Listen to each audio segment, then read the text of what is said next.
Issue उठाए गए हैं।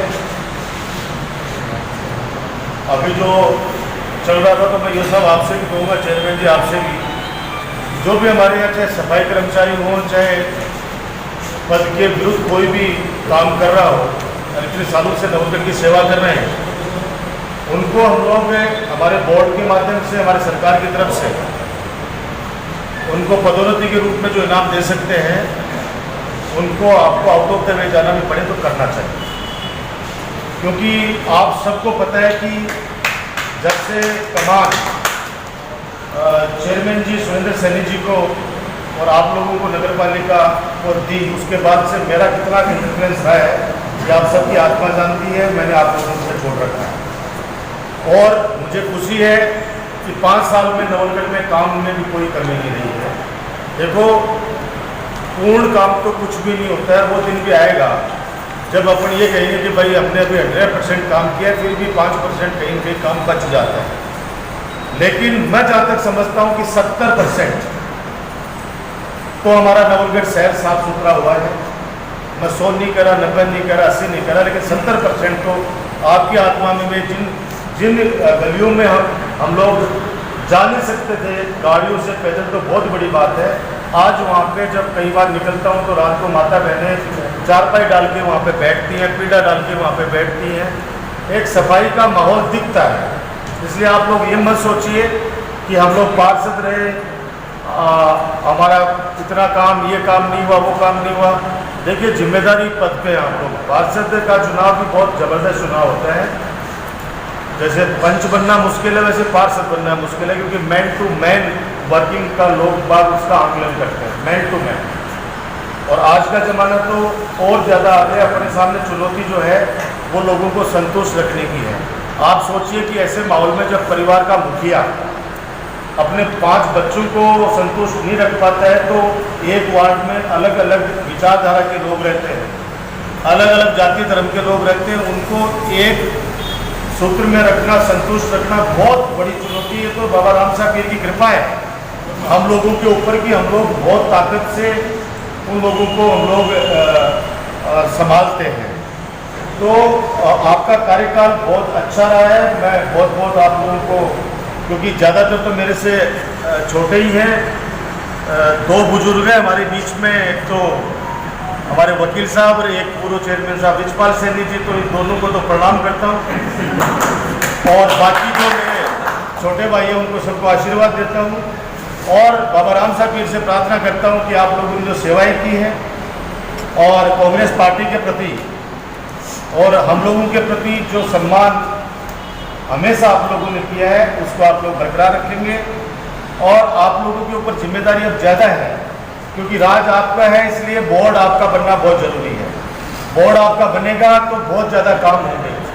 आप भी समझिए इस बात को, क्योंकि जब एक बार मौका नवलगढ़ के लिए बहुत अच्छा मौका आया था, जब आपके आशीर्वाद से, दुआओं से, 36 कौम की जनता के आशीर्वाद से अपन मंत्री बने, तो आप सबको पता है कि नवलगढ़ को तो फायदा मिला ही मिला। पूरे राजस्थान के लोग जहाँ कहीं भी आपके जानकार हैं, वो आज भी आपको ये कहते होंगे कि नहीं, आपका जब राजकुमार मंत्री था तो हमारे सबके काम होते थे, हमारा सम्मान होता था। और उन्हीं की दुआओं की वजह से आज अपन लोग लगातार लोगों की सेवा करने में कामयाब हो पा रहे हैं। इसलिए हम सब की जिम्मेदारी बनती है कि जो भी अपन बैठ के तय करें, निर्णय करें, उसमें सब लोग एकजुटता बनाए रखें। क्योंकि वो समय स्वर्ण काल था जब हमारा निकल गया, तो उस समय नगर पालिका का बोर्ड मेरा दे देते आप लोग, तो मैं दावे के साथ कह सकता हूँ कि ये सीवरेज सब निपट चुकी होती। लेकिन समय बड़ा बलवान है, समय जिस समय जो चीज़ होनी होती है वो होती ही है, तो आप कोई कुछ भी नहीं कर सकते। तो मैं उम्मीद रखता हूँ, क्योंकि मैंने किसी भी वैमनस्य से, एक बार रुक जा भैया रुक जा, मैंने किसी भी वैमनस्य से कोई काम नहीं किया है। इस चुनाव के बाद थोड़ा सा मैं चेंज किया है मैंने अपने आप को, ये जरूर है। पिछले 10-12 साल जब इस चुनाव से पहले मैंने अभी जो भी आया सबका काम किया। अभी भी भगवान से प्रार्थना करता हूँ कि मेरा ये नेचर बना रहे, लेकिन थोड़ा सा बदलाव है।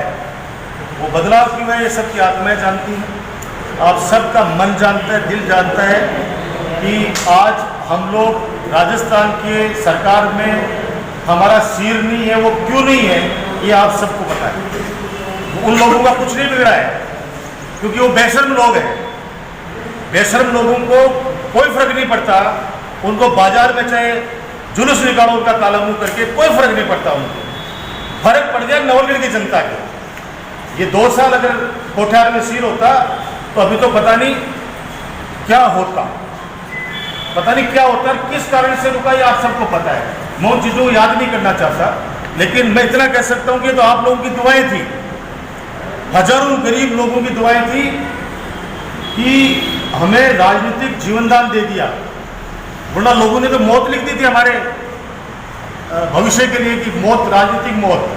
लेकिन जनता ने हमें, आप लोगों की दुआओं ने हमें बचा लिया और बचा कर वापस नवलगढ़ की सेवा के लिए। आपको पता है कि 6-6, 7-7 महीने डिप्रेशन से बाहर आने में लगे, आप सबको पता है। मेरा एक एक कार्यकर्ता जो मुझे चाहने वाला एक एक व्यक्ति जानता है। और अभी भी मैं तो यही कोशिश करता हूँ कि भगवान मेरे को ताकत दे ताकि लोगों की सेवा कर सके। मैं जो 5 साल में काम हुआ है उससे मेरी आत्मा से बहुत संतुष्ट हूँ। मैं साफ शब्दों में कहना चाह रहा हूँ, आप सब लोगों ने एक होकर काम किया। आरोप प्रत्यारोप चलते रहते हैं। अभी आपने सुना जब चेयरमैन जो कह रहा था कि भाई कुछ लोग हैं जिनको ये नहीं पता कि 100 करोड़ के बिंदी कितनी लगती है, अपने को नहीं पता। मैं मुंडा सू यहाँ बोलने जाऊँ कोई कि ये बोल रहे हैं हमारा, वही बन पता ही बात।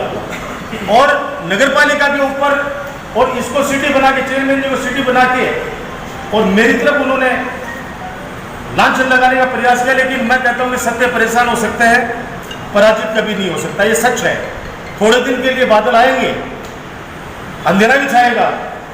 ये बात कीड़े आ रही है ना, ये कीड़े हमेशा छोटे से, या तो मतलब अगर भगाने नीचे दबा के कर दी या बजा बजा के भगा दिया मैंने, तो वो बादल भी छटेंगे। हर रात का सवेरा निश्चित रूप से होता है, अंधेरे के बाद उजाला निश्चित रूप से आता है। आपका कार्यकाल बहुत अच्छा कार्यकाल। आरोप जिनको लगाना है भाई वो लगाएंगे, जिनको देसी घी खिला दो वो कहेगा मन तो सिरो डाल दो है। ये दुर्भाग्य है, लेकिन ऐसे लोग होते हैं कुछ। और बाकी लोग ये कहते हैं कि नहीं, मैं जब गली में से निकलता हूँ पूछता हूँ माता जी ठीक होगा ना, क्या किचन बेटा बढ़िया काम हो। लेकिन पिक आ गए कि एक आदमी मिल जाए, बोले क्या कहो जाओ काल मोटरसाइकिल लूंगा, खड्डा कमा मेरे तो 10 लाख को। अब खड्डो तो यार पहली सारी सड़क तो बेटा से लेते हैं कि कोई बड़े कोशिश है कि है कांच की है बड़े है कि मैं सुनिया करता बचपन में तो इंजीनियरों बता सको। आज सीवरेज का काम जयपुर जैसे महानगर में जब बारिश होती है तो 5 घंटे के लिए पूरा जयपुर जाम हो जाता है। ये प्रकृति की मार है। लेकिन मैं कह रहा हूँ कि जिस दिन यहाँ पे सीवरेज का काम अपना पूरी तरह चालू हो जाएगा